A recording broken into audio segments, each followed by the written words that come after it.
Hoje, a gente vai mergulhar fundo no drama biológico que acontece minuto a minuto dentro do cérebro durante um acidente vascular cerebral isquêmico. É uma verdadeira corrida pela sobrevivência. E para começar, um dado que parece até mentira. O nosso cérebro, que é relativamente pequeno, consome sozinho 20% de todo o sangue que o coração bombeia. Isso já mostra o quanto ele precisa de um fluxo sanguíneo constante, sem parar. Qualquer falha, por menor que seja, tem um impacto imediato. E a medida que nos ajuda a entender tudo isso é o fluxo sanguíneo cerebral, ou FSC. É com esse número que a gente consegue entender a saúde do cérebro e, claro, o que acontece quando as coisas dão muito, muito errado. É a nossa métrica principal aqui. Mas e quando esse fluxo de sangue vital é cortado? O que acontece? Bom, a função do cérebro simplesmente entra em colapso. E essa queda, ela é absurdamente rápida. Olha só, esse gráfico é basicamente um mapa da situação. Ele mostra a jornada completa, de um cérebro saudável até a morte das células. Acima de 50 mililitros, tudo normal, funcionando perfeitamente.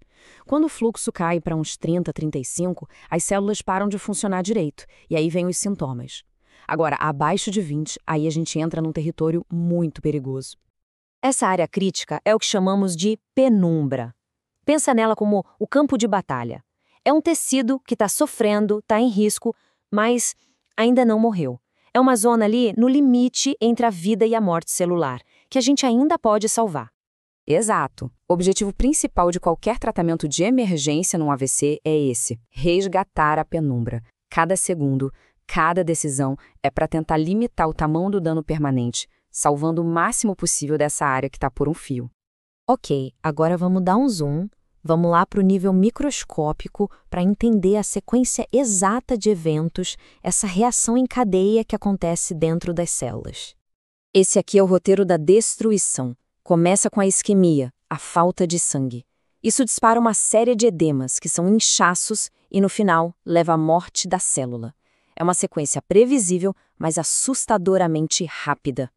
E a primeira peça do dominó a cair é essa aqui. Sem sangue, não tem oxigênio, não tem glicose, ou seja, falta energia. E sem energia, as bombinhas minúsculas que mantêm o equilíbrio dentro da célula, as bombas de sódio e potássio, simplesmente param. Aí o caos começa. E essa falha nas células gera uma consequência terrível: o inchaço progressivo, o edema. Isso cria uma pressão gigantesca dentro do crânio, que, como a gente sabe, é uma caixa fechada, não tem para onde expandir. A primeira onda de inchaço é imediata. O sódio entra com tudo nas células e a água vai atrás. O resultado? Os neurônios e os astrócitos começam a inchar por dentro, como se fossem balões de água. E isso acontece em questão de minutos. E esse é o primeiro sinal de AVC que a gente consegue ver numa ressonância magnética. A imagem de difusão mostra exatamente onde as células estão inchando, porque a água não consegue mais se mover livremente ali dentro. Depois, conforme o dano avança, a água não fica só dentro da célula. Ela começa a vazar e a inundar o espaço entre as células do cérebro, o que a gente chama de interstício. E é justamente essa fase do inchaço que a equipe médica vai procurar numa tomografia para saber se o AVC já está mais evoluído. Aliás, sacar essa diferença entre o que a ressonância mostra e o que a tomo mostra é crucial na prática. E para dominar esses detalhes não tem atalho, precisa de uma preparação de verdade.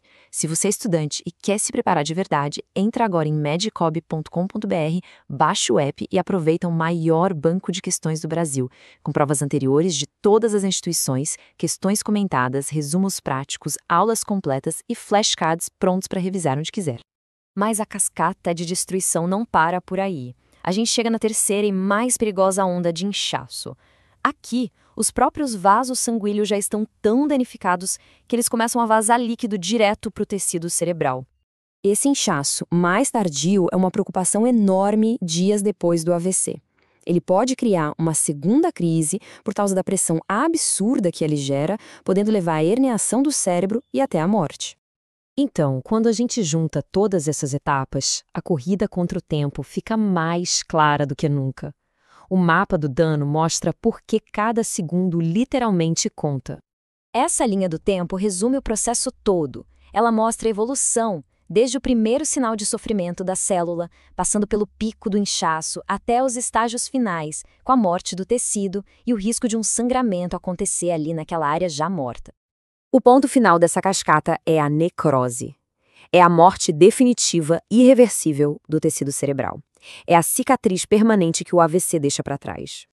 E é por causa de todo esse processo que todo mundo na área da saúde vive repetindo esse mantra. Tempo é cérebro, porque essa cascata de danos avança sem dó nem piedade a cada momento que passa. Entender essa sequência com tanta precisão nos leva à grande questão para o futuro. Se a gente consegue mapear esse estrago minuto a minuto, como a ciência pode agir ainda mais rápido para frear esse efeito dominó? A resposta para essa pergunta vai com certeza definir a próxima geração de tratamentos para o AVC.